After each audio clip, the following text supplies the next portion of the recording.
Good morning, boys and girls. It's Tuesday. Mrs. Wishart is coming to you from her kitchen counter again. Just a couple of things. This morning I would ask that you say a prayer for Romani's mom.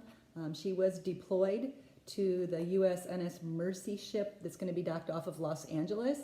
They're going to help out with hospital patients so that the hospitals are freed up in that area to treat anybody that may come down with the virus. Yesterday I had some great emails from kids. Henry Penny sent a fun picture. He had lost a tooth, and so his mom took a picture of that and shared it with me. And then also Mrs. Rocco sent me a video of Owen.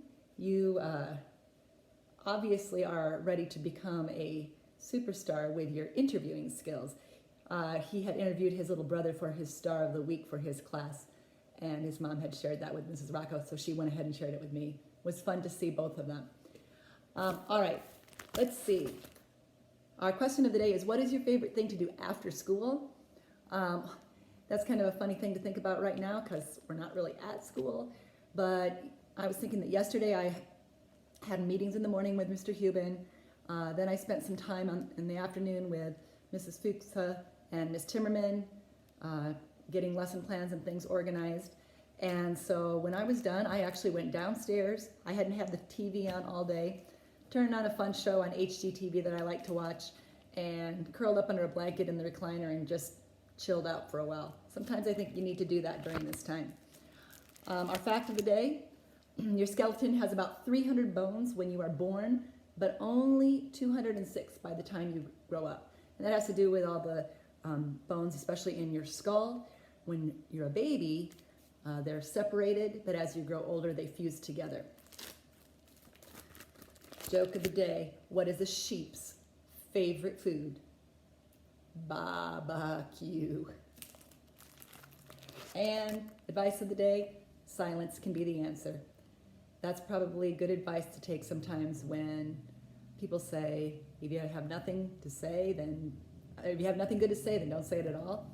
Sometimes silence is a good choice to make. I almost forgot to put this fancy hat on here. Found this one in my toy box. It's blue velvet, has this fancy bow on it. Reminds me a little bit of something a lady in the olden days might have worn to church. Or when I was talking about my favorite show, Little House on the Prairie, if any of you know the characters from that, there was a lady that would have worn hats like this named Mrs. Nelson who ran the general store.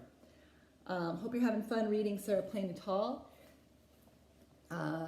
Not sure about this yet, but if you're reading about a chapter a day, you should have gotten to the chapter where she wants to have a dune and they build one out of hay out in the barn and then climb to the top and slide down. I used to do that when I was a kid. I would go visit my friend who lived on a farm, and we would go up into the top part of her barn called the haymow, and she had a big rope tied from the ceiling, and we would climb to the top of the hay that was piled up on one end and swing across and land on the other side. It was great fun. Stay focused on school today, but remember to take time for yourself too. Talk to you later. Bye-bye.